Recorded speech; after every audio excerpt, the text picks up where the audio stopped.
My stepbrother fell for my I just sister. can't do this The anymore. secret I exposed It is changed better this way. everything. I have to I forget burned my everything. own stepbrother's wedding invitation card the night before he was supposed to marry my sister. And I need It is you to better this way. understand, before you judge me, that I did it because I knew something neither of them knew I just about can't do this themselves. anymore. Something that had been It is buried better this inside way. our family I for have to over forget 2 everything. decades. Something that would have destroyed them both if the wedding had actually gone ahead the next morning.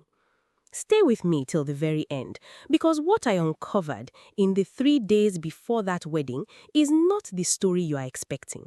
And if you are new here, subscribe now, because this one will keep you guessing until the final minute. My name is Chidera. I'm the youngest of what became, over time, a blended family of 5 children, spread across 2 marriages, 3 of them mine by blood, 2 of them step-siblings who joined us when I was 12 years old. My mother, Ijoma, remarried a widower named Mr. Chibuzo Nwafo after my own father passed away from complications following a stroke when I was 10. Mr. Nwafo brought with him 2 children from his first marriage, his late wife having died giving birth to the younger one, a son named Tochukwu, whom everyone called Tochi, and a daughter, Nneka, who was barely 2 years old at the time our families merged, and grew up practically as my mother's own child in every way that mattered.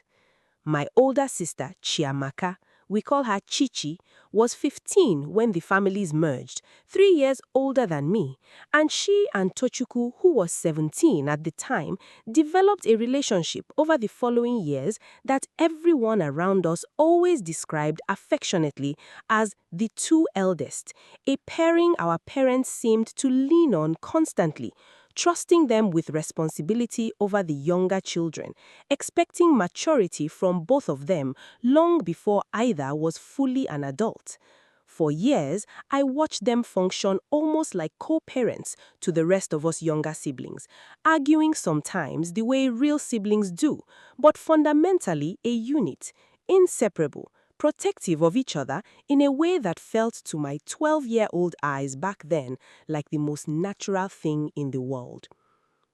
Nobody in our family, not our parents, not any of us other siblings, not any relative on either side, ever imagined that unit would become something else entirely, until the year Chichi turned 29 and Tochukwu 31, when they sat our parents down and announced they were in love, that they had been secretly seeing each other for almost 2 years already, and that they intended to marry. I remember the silence in that room the day they told us. My mother's face went through an entire spectrum of emotion in under a minute. Shock, confusion, something that looked almost like fear, before settling eventually into a strained, uncertain acceptance she never fully seemed to inhabit comfortably. Mr. Nwafo, my stepfather, was quieter about his reaction, but I noticed even then a tension in his jaw that never fully relaxed for the rest of that conversation. "You are not blood," my mother said carefully, the words sounding rehearsed, like something she had turned over privately many times before finally speaking them aloud. "You are related by blood, Utochi. I understand that. I have always understood that. But you are raised as brother and sister, Chichi. Tochukwu, have you thought carefully about what this means for yourselves, for this family, for how people outside this house will see you?" They had thought about it, they assured us. They had spent 2 years thinking almost nothing else, they said, wrestling privately with exactly the question my mother was raising, before finally deciding that the absence of blood between them mattered more than the shared childhood, and their love built slowly over years of genuine friendship and partnership, raising the rest of us, deserved a chance rather than permanent suppression out of fear of how it might look to others. I want to be honest with you. My own reaction standing in that room at 26 years old, watching my sister and stepbrother explain themselves, was not horror.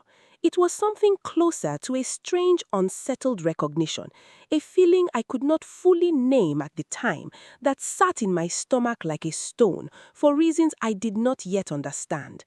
I told myself it was simply the shock of unexpected news, the ordinary disorientation of watching two people you've known your entire life reveal a version of themselves you never suspected existed.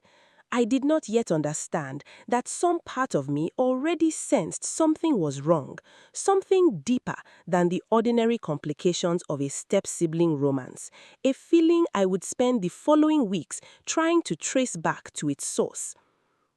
Our families, extended and immediate, reacted with the mixture of confusion and cautious tolerance you might expect. Some relatives objected loudly, insisting the relationship was inappropriate regardless of blood, that the years of shared upbringing made it functionally incestuous in every way that mattered socially, whatever the biology said. Others, more sympathetic, pointed out that step-sibling relationships without blood connection, while unusual, were not unheard of, and that Chichi and Tochukwu's genuine history of partnership and care for each other over nearly 2 decades made their bond, in some ways, a more thoroughly tested foundation for marriage than many couples who met as strangers and married within a year or two. The wedding planning proceeded over the following 8 months amid this mixed reception, my mother and stepfather gradually, if uneasily, coming around to full support, most of the extended family eventually settling into acceptance, a handful of relatives choosing to stay away from the ceremony entirely rather than bless a union they could not fully embrace. I watched all of this unfold as a bridesmaid in waiting, helping with planning, smiling through family gatherings, while that unsettled feeling in my stomach never fully went away, gnawing quietly at the edges of every celebration, every dress fitting, every excited conversation about the upcoming ceremony. It was 3 days before the wedding that feeling finally found its source, and once it did, I understood immediately why some part of me had never been able to fully celebrate this marriage the way everyone around me seemed to be doing. If you think you already know what I discovered in those final 3 days, I promise you you don't, because this secret goes back further than Tochukwu and Chichi's relationship, further even than our blended families' formation into a piece of my own mother's history that none of us, including her own children, ever knew existed. Before I tell you what I found, if this story has you hooked already, hit that subscribe button, because the truth I uncovered changes everything about who my sister and stepbrother actually are to each other. The discovery began with something small, a box of old documents my mother asked me to help her sort through 3 days before the wedding, part of the general household preparation for hosting a large family gathering. Buried among old bank statements, insurance papers, and my late father's remaining documents that my mother had never fully gone through in the 16 years since his death, I found a folder I didn't recognize, labeled simply with a date from nearly 30 years earlier, long before I was born, long before my mother had even married my own father. Inside were a set of documents relating to a hospital in Enugu and a name I didn't immediately recognize, a woman named Adeaze Okonjo.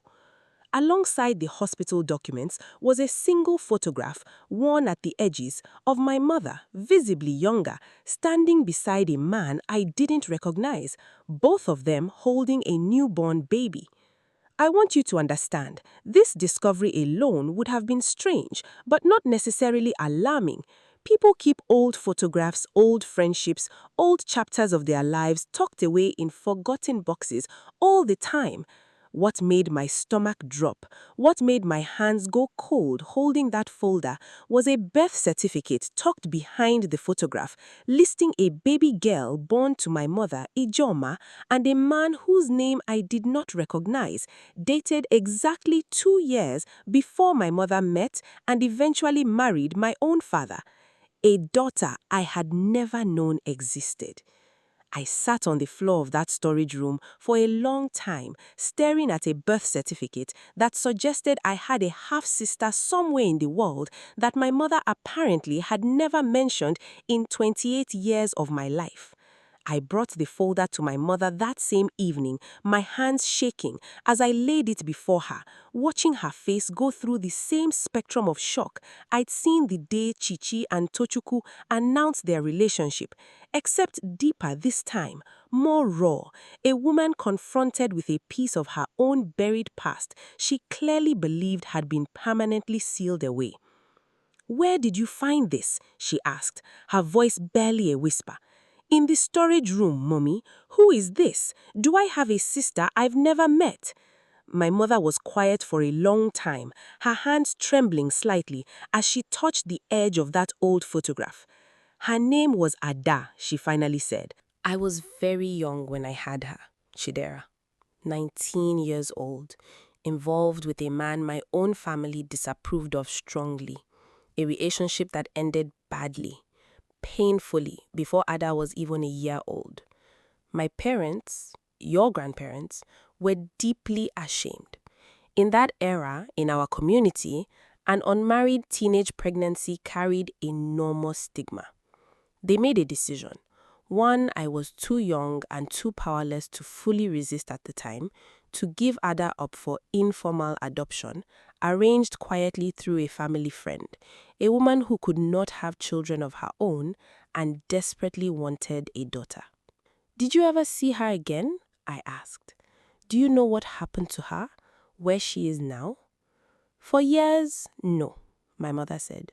"I was told, and I believed, that maintaining distance was best for everyone, for Ada's stability in her new family, for my own ability to eventually move forward and build a different life, which I eventually did, meeting your father a few years later, building the family you grew up in. I convinced myself over time that this was a closed chapter, one I did not have the right to reopen, given the choice, however forced, that had already been made." She paused, and something in her expression shifted, becoming even more troubled. "But about 15 years ago, I did learn something about where she ended up, through the family friend who arranged the adoption, before that woman passed away herself.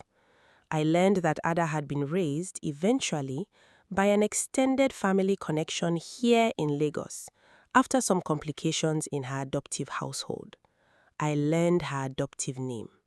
My mother's hands were shaking badly now, and I felt a dread building in my own chest that I couldn't yet fully explain, my mind racing ahead of what my mother was about to say, some instinctive part of me already understanding, before the words arrived, exactly where this was going. "Chidera," my mother said, tears finally spilling down her face. "Ada's adoptive name, given to her by the family that eventually took her in permanently, was Nneka." I felt the entire room tilt around me. "Tuchi's sister, Nneka is your half-sister," my mother confirmed, her voice breaking completely now. "Which means Mr. Nwafo's late wife did not give birth to her biologically, the way everyone in this family has always believed. Nneka was adopted into that family as an infant, exactly as Ada was placed for adoption, exactly matching the timeline, the family connection through which she was placed. I have suspected this, quietly, painfully for years, ever since learning her adoptive name.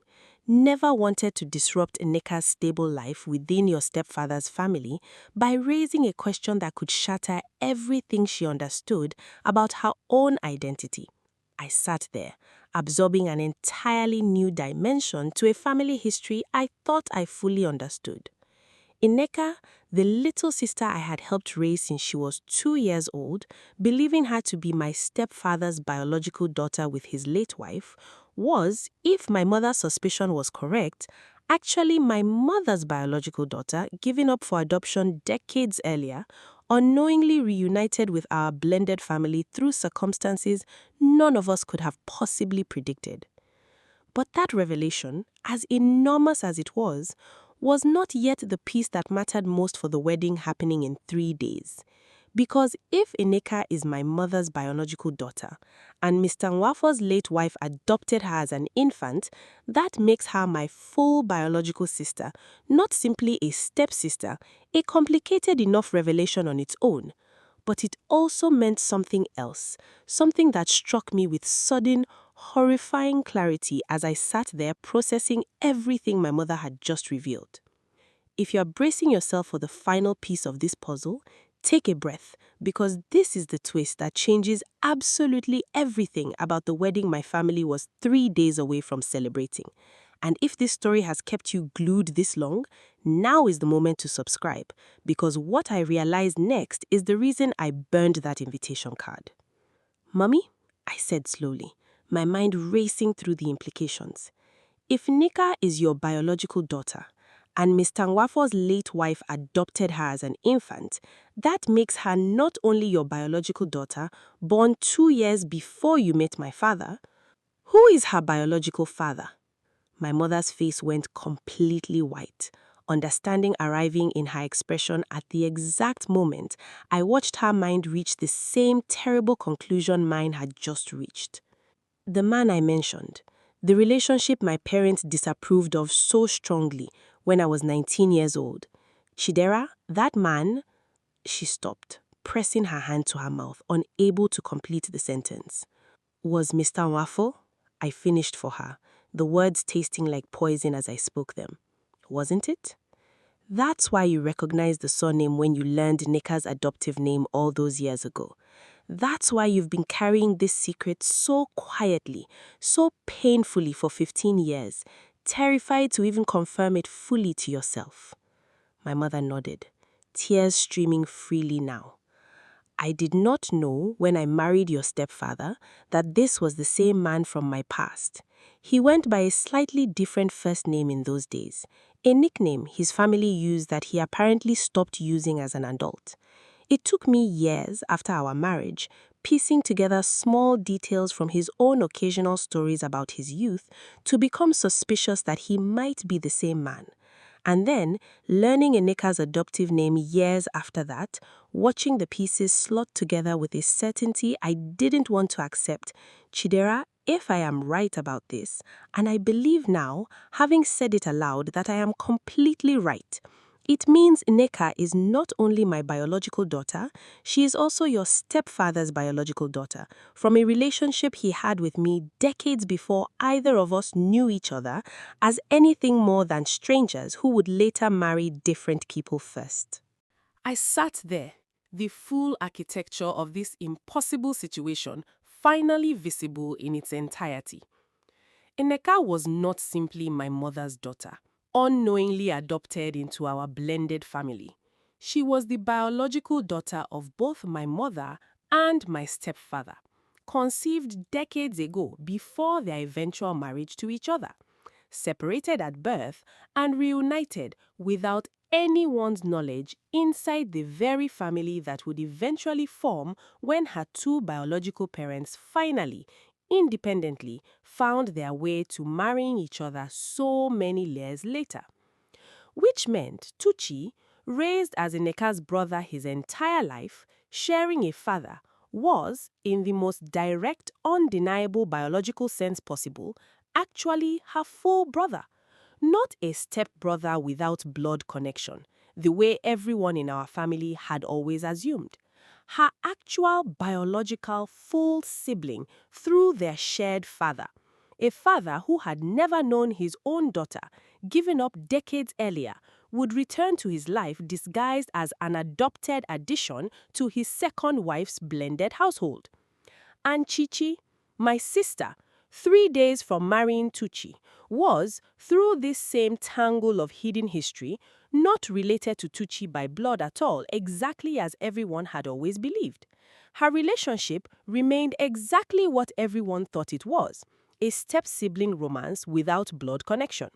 But Nneka, The toddler I had helped raise, the young woman who was meant to stand beside her brother Tuchi at his wedding in 3 days as his actual sister. Eneka's entire relationship with this family needed to be completely re-understood. And somewhere in that reckoning, a question emerged that none of us had even thought to ask before that moment. Did Tuchi and Ineka know the full truth of their biological connection?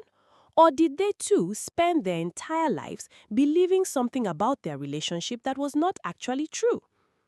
We have to tell them, I said. All of them, before this wedding happens. Mommy, this isn't just about Ineka's identity anymore. If Tuchi doesn't know Eneka is her full biological sister rather than an unrelated adopted stepsister, and Ineka doesn't know it either, that's one enormous complication we need to address immediately, separate from anything about Chichi's wedding. But there's something else too. Something about the wedding itself that terrifies me even more now that I understand the full picture.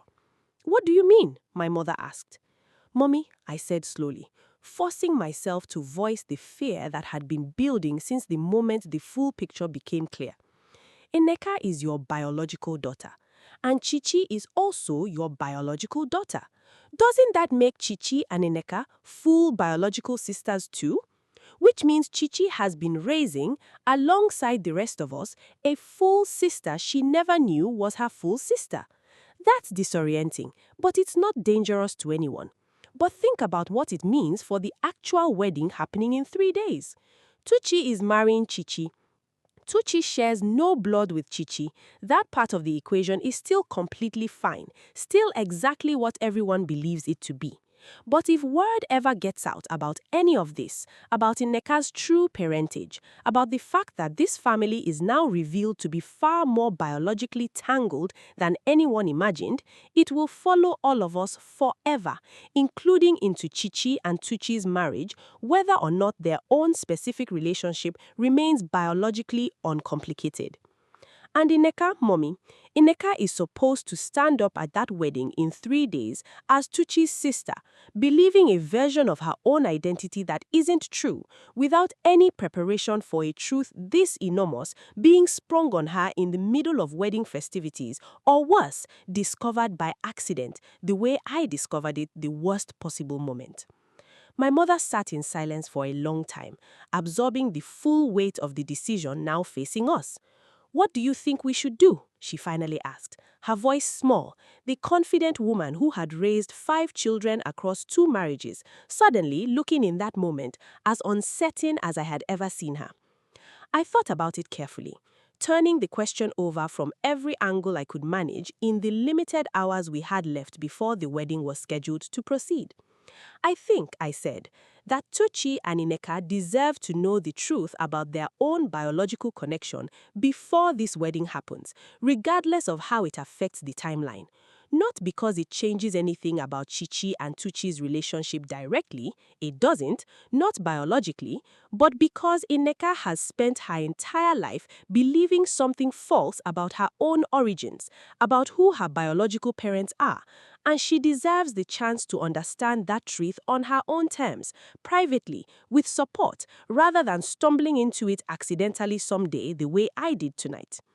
That is why the night before the wedding, after an excruciating, tearful conversation between my mother, Mr. Nwafo, Tuchi, and Ineka, a conversation that lasted until nearly 4 in the morning, unpacking decades of hidden history in a single devastating night, I took the printed invitation card sitting on my dresser, the elegant gold-lettered announcement of a wedding that had, by that point, become something far more complicated than any of us could have anticipated, and I burnt it in the small metal bin in my bedroom, watching the paper curl and blacken, a symbolic ending to the version of this wedding that had existed before the truth came out. The wedding did not happen the next day. Not because Chichi and Chuchi's relationship was somehow invalidated by anything we discovered. Their bond, biologically unrelated, romantically genuine, remained exactly as legitimate as it had been before that night. But a family cannot properly celebrate one truth while burying another this enormous. And all of us, gathered in that house through the early hours of that morning, understood instinctively that the ceremony needed to wait until Eneka and Tuchi had time to process an identity-altering revelation that could not simply be set aside for the sake of maintaining a schedule. Nneka's reaction when the full truth finally reached her that night was a complicated mixture of grief and something that eventually, over the following weeks, settled into a strange kind of peace.